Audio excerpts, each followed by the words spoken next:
खाना पीना बहुत हो गया, अब असली खेल शुरू करते हैं। डेजी, मुझे 2 पेंसिल दे दो प्लीज। डेजी ने जॉर्ज को 2 पेंसिल लाकर दी और जॉर्ज ने उन्हें पेपर पर बने प्लस के साइन पर रख दिया।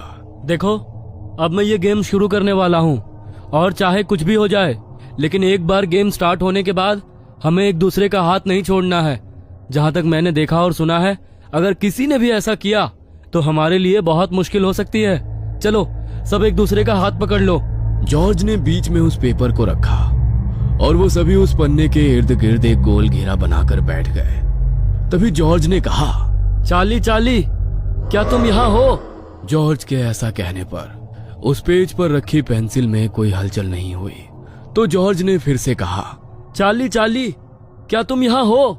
इस बार भी जॉर्ज के ऐसा पूछने पर वहां कोई हलचल नहीं हुई। तभी रूबी ने उसका मजाक उड़ाते हुए कहा, कोई चार्ली नहीं है यहाँ पर, छोड़ो ये सब बकवास, मुझे बहुत नींद आ रही है, मैं तुम्हारे रूम में सोने जा रही हूँ डेजी।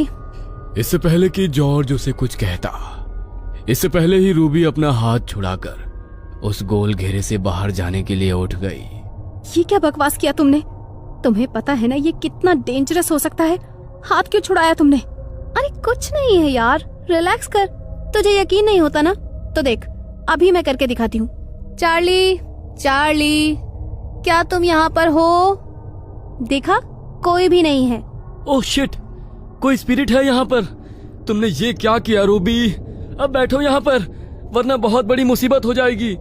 रूबी डर के मारे उस घेरे में फिर से उन सब के साथ जॉर्ज और डेजी का हाथ पकड़कर बैठ गई।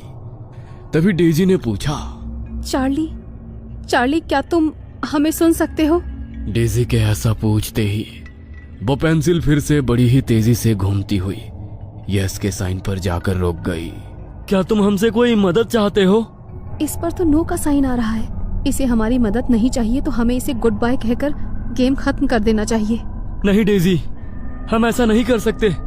जब तक ये आत्मा खुद यहाँ से जाने का फैसला ना कर ले, तब तक हम इसे यहाँ से नहीं भेज सकते। जॉर्ज के इतना कहते ही अचानक पीटर बुरी तरह कांपने लगा। उसका शरीर अचानक ही किसी मुर्दा इंसान की तरह अकड़ने लगा। ये पीटर को क्या हो गया? ये क्या किया तुम लोगों ने? देखो, अगर मेरे पीटर को कुछ हुआ ना, तो मैं तुम दोनों को नहीं छोड़ूंगी। तुम्हारा दिमाग खराब हो गया है क्या रूबी? हमने पीटर को थोड़ी ना कुछ किया है। देखो, हमें ये गेम खेलना होगा। पीटर थोड़ी देर बाद अपने आप ठीक हो जाएगा।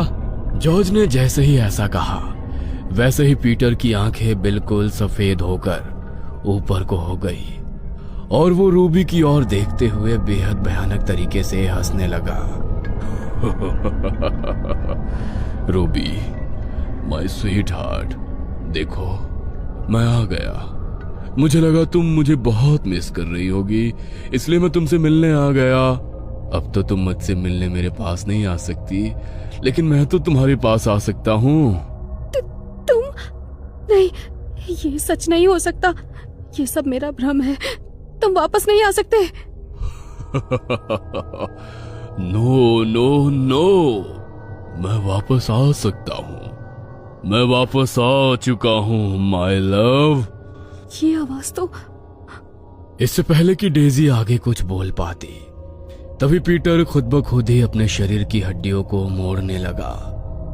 उसकी एक एक हड्डी के टूटने की आवाज वहां पर गूंज रही थी। पीटर के चेहरे पर अभी भी वही शैतानी हंसी थी। कभी वो अपनी शैतानी हंसी हंसता, तो कभी अपनी हड्डियों के टूटने के दर्द से जोर जोर से चिल्लाने लगता। रूबी उसकी ऐसी हालत देखकर इस तरह सहम चुकी थी कि डर के मारे उसके मुंह से एक शब्द भी नहीं निकल रहा था। हमें यहाँ पर नहीं रुकना चाहिए। हमें चर्च में फादर के पास जाना होगा। अब वही हमारी मदद कर सकते हैं। हाँ, प्लीज प्लीज जल्दी चलो। No no no my sweetheart, तुम मेरे साथ रहो। तुमने तो मेरे साथ जीने मरने की कसमें खाई थी। अब मैं तुम्हें खुद से दूर नहीं जाने दूंगा। चलो चलो, कम ऑन, जल्दी से मेरे पास आ जाओ। नहीं नहीं, दूर हटो मुझसे। नहीं, दूर दूर हो जाओ। रूबी खुद को बचाने के लिए पीछे की तरफ खिसकने लगी।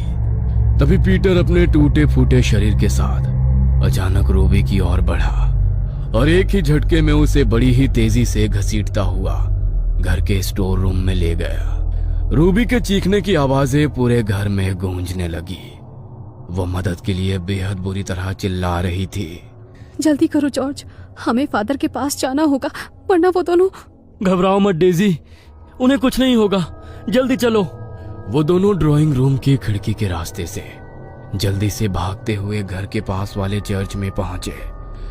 लेकिन जब तक वो दोनों वहां पहुंचे तब तक फादर वहां से जा चुके थे।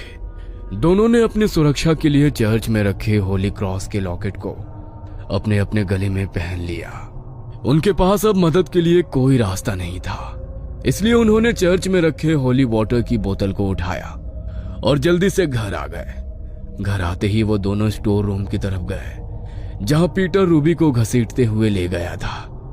लेकिन उन दोनों ने जैसे ही स्टोर रूम का दरवाजा खोला तो सामने का नजारा देखकर उनके रोंगटे खड़े हो गए। पीटर की तरह ही अब रूबी के शरीर की हड्डियां भी बुरी तरह टूट चुकी थी। उसकी आंखों की पुतलियां भी अब पूरी तरह सफेद पड़ चुकी थी। जॉर्ज ने उन दोनों को हाथ लगाकर देखा तो दोनों ये दुनिया छोड़कर जा चुके थे। वो दोनों ही इस सदमे को बर्दाश्त नहीं कर पा रहे थे। जॉर्ज ने उनके घर वालों को इन्फॉर्म किया और अगले दिन उनकी डेड बॉडीज को कब्रिस्तान में दफन कर दिया गया। पुलिस ने भी इस मामले में अपनी इन्वेस्टिगेशन की, लेकिन पुलिस को भी उनकी मौत से जुड़ा कोई सुराग नहीं मिला। डेजी अपने बेडरूम में अपनी आंखों में आंसू लिए खड़ी हुई थी। उसकी आंखों के सामने दीवार पर एक तस्वीर टंगी हुई थी। आपने जैसा कहा था मैंने बिल्कुल वैसा ही किया। मैंने आपका बदला ले लिया भैया, ले लिया आपका बदला मैंने।